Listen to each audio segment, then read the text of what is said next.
Let's get Hemendra Hazari in and G. Chokalingam in to the discussion right now as well. Gentlemen, good morning. Good to have both of you here. Thanks very much.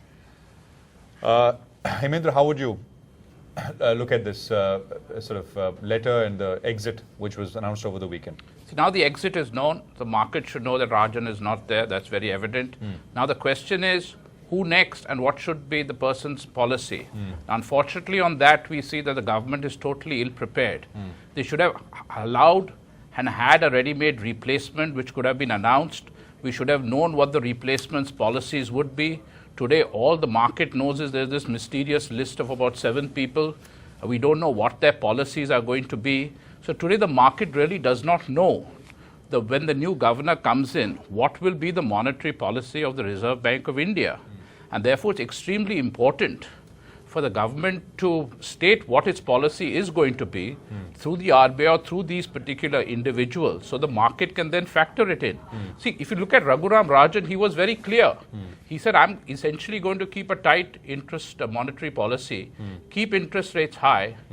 You know, what the market does, how the economy does in the short term was totally irrelevant to him. So by that logic, Hemendra, the new person would actually not do the opposite, but would be more open to cutting rates, right? Because if the government was okay with him keeping rates tight, rates high, there was no reason for him to go in the first place. Exactly. So what they have to see also, if the new incumbent comes in and supposing there is a capital outflow, now we don't know how the markets will behave because of Brexit and Rexit.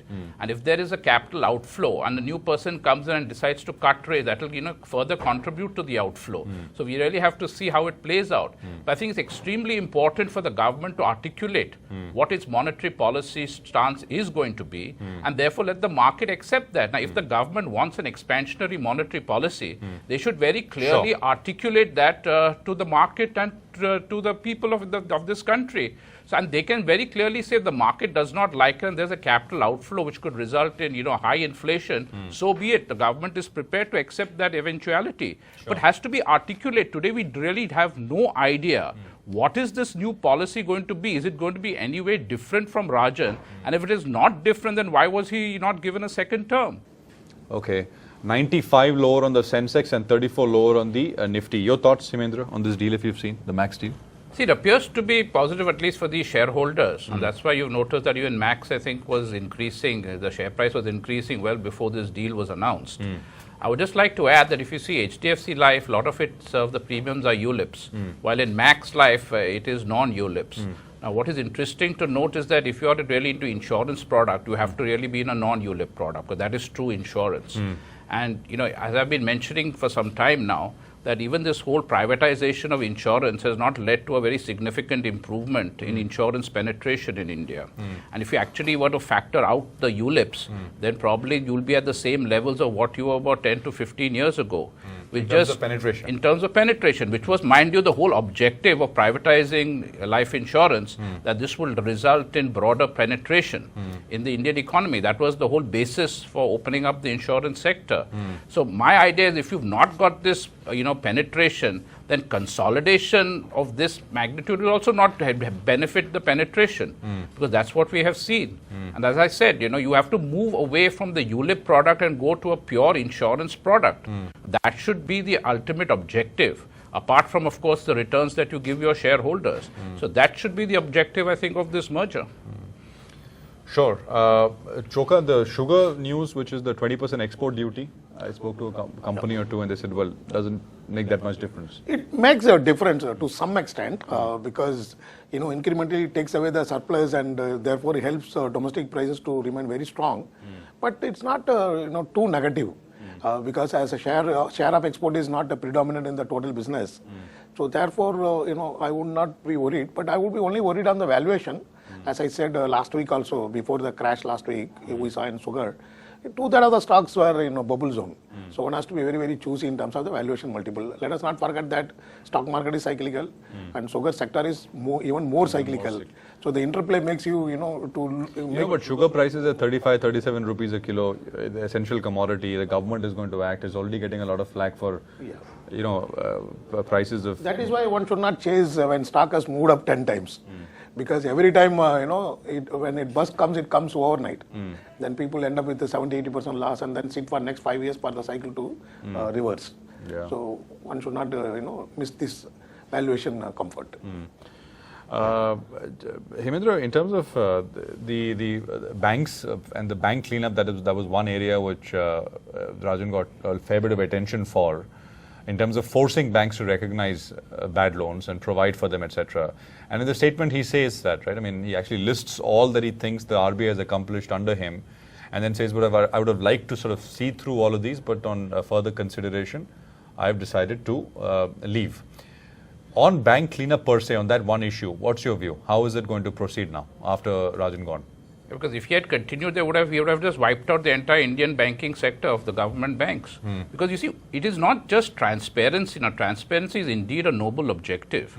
But the fact is, a lot of people in the market already knew that there are problems in the banking sector.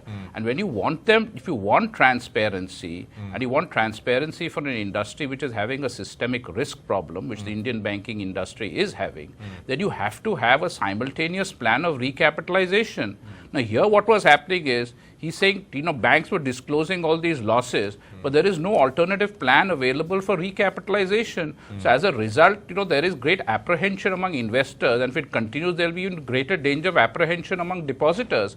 And therefore, the government and the RBI should have thought of a simultaneous plan of announcing a massive recapitalization, which is the natural response to a banking crisis. No, but that is the responsibility of the owner, that is the government, right? Yeah, but they coordinate. No, it's not that they don't live in two separate cells. After all, the governors appointed by the governors appointed by the government, and they normally coordinate their efforts. In an emerging economy, you cannot have a central bank following a total independent policy, of the government. Yeah. See, that's the whole issue here. The markets love technocrats. That's fine, but I'm saying, in a way, do you think then it becomes slightly positive for banks? In any way? Yes, it could. See, but only positive can come in if the government announces a major recapitalization. Now, for the government to announce a very major recapitalization, you have to have a massive increase in the fiscal deficit, which under Rajan, he was constantly threatening the government in effect that if you do not reduce your fiscal deficit, I will not reduce interest rates. And this is the whole issue today, and this is with the global economy, that, the technocrats who are appointed as central bank governors, they owe their allegiance really to the markets and not really to the democracies which they are part of. And they are more, first keeping a very tight monetary policy, which is called austerity, which leads to tremendous social pain in your own economy, but which satisfies foreign investors. And that is why today you find, without exception, the foreign investor community is extremely annoyed that Rajan was not given a second term. He has widespread support among foreign capital and, of course, among many news anchors and business media. Sure. But that per se by itself is not an indictment of Rajan, right? I mean, that he had support from these kind of people, so well, he must have been bad. No, my issue with Rajan was on his policies. I believe his policies were totally against growth, that his very basis of keeping a tight monetary policy was that I will give you future growth, but it is leading to tremendous social pain. It was leading to, unemployment was not picking up. So you cannot keep saying that, this is, I'm laying the foundation. In a way, Hemendra, you can't argue it both ways. I mean, on one side you say that inflation came down not because of Rajan, but because global deflation, right? RBI can do very little to affect the price of dal and vegetables. You can't say that and also say that, well, his policies contributed to tremendous social pain. No, but you see, if the problem with the monetarist school of thought is that they do not differentiate between demand pull inflation and cost push inflation. For them, all inflation is bad, and the only tool available to them is interest rates. That is where I have a fundamental issue. No, that with this point school. is taken. But I'm saying, my point is, what was the point of keeping interest rates high when you cannot control CPI? Yeah, then you might as well relaxed it. And at least given some, see, it's not going to revive capex, but it's going to at least ease the pain in society. That is the issue here. And that is why it is very important for the government to articulate what the future monetary policy of the new governor should be.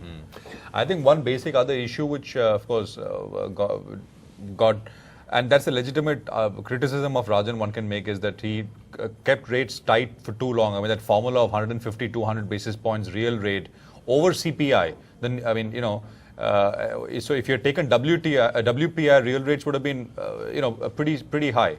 but he took CPI. So there was, I mean, all those kinds of concerns as well. Choka, what's your point? See, very interesting point is that you look at all the major economies in the world, post Lehman crisis, even the last 2 years of deflationary pressures. I have not come across in any country the central bank is conflicting with the government. That is monetary policy in conflict with the fiscal policy. Both were directed towards helping the economy. Either here the government is wrong or the RBI governor was wrong. But whoever thinks is right, he has to prove with a data point. But all the data point which I have presented, whether you take a PSU profit, business growth, forex reserves, FI flow, growth, industry economy, corporate earning, they all point out towards poor economic growth. So both monetary and fiscal policy should have been directed towards improving the growth. Instead of that, the RBI was sitting on island of inflation worry. We are the only major economy worried about the inflation when many economies are worried about low inflation and not able to reach the inflation target on higher side. So it was a very tragedy.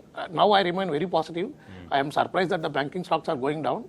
I am pretty confident the new governor, whoever comes in, is going to help the economy and banks by having more conducive policies. So I see that great opportunity for select PSU banks. They would definitely turn around. Hemendra's point is that some of the policies were welcomed by foreign investors because it benefited them. Your point also, in a way, you're looking at what benefits the stock market. Yeah. No, certainly not. I am only saying that there was a conflict between monetary policy and fiscal policy, and the RBI stance was not justified. To be pro, inflation rather than being pro growth. That is my point. So it was a flaw. And not only that, today what happened, as I mentioned already, look at the PSU banks. Not only they have lost money and eroded the wealth of the stakeholder, but they have lost the business. Out of 24 PSU banks, I have seen one by one each. About almost 12 banks have a degrowth in the business. And put together also the growth is only 2%. So by pressurizing them, you eroded the net worth, you eroded their capital adequacy, you weakened their business growth capability. Now the money is going to private sector. There are many individuals, including me, pulled out the fixed deposit from the PSU bank and shifted to bank like Kotak Mahindra, HDFC Bank. So what is your objective? Is it your objective is to kill the PSU bank? And look at the way, bank like IOB, Indian Bank. So intentions are good. I keep saying one analogy that if somebody has got a tuberculosis, you don't force him to follow the dieting. You give up dieting for temporarily till he comes out of the disease. So that should have been the approach, pragmatic approach. So we were more of theoretical. Yeah. But is there a practical way of doing it? I mean, more forbearance is what you're suggesting. Yeah, definitely. More growth oriented and help the banks to come out of this crisis at a good time. At good time you do it. At good time you do it. And you recall 2013, many times, there was a GARS fear. Then the market went down to 16,000. So any such move should be at the bull run. Any such move would be at the time of, good time for the banks and economy. Hemendra, you want to make a point? See, I would just like to add that basically you have to get someone who does not come from this monetarist school of thought. Because the monetarist school of thought, which Rajan very clearly identifies with the University of Chicago, believes that you have to self-punish yourself, keep flogging yourself, because then only purity will come out from it. So therefore, that is the whole argument for austerity, that you have to go be disciplined, reduce expenditure, go through a whole period of pain, and in the end you will get salvation. But that really doesn't pan out that way. You can continue be flogging yourself, and salvation will just be an illusion and a mirage. So that's why you need someone who has a totally different way and a non-monetarist way of thinking. Because if you replace Rajan with another monetarist, like say Urjit Patel, you're going to be in the same problem that you are today. Yeah. Okay, no, that's your view. I'm sure that there are many who are going to be, completely on the other end, and they're going to say that he's left us in far better shape in terms of macroeconomic stability. That is the 1-2 words which get talked about the most, right? I mean, look at examples around the world, emerging markets and what they've gone through, boom and bust, and India in that sense has been relatively stable. So. The discussion is not going to come to a close anytime soon. We're going to have more of it as we go along.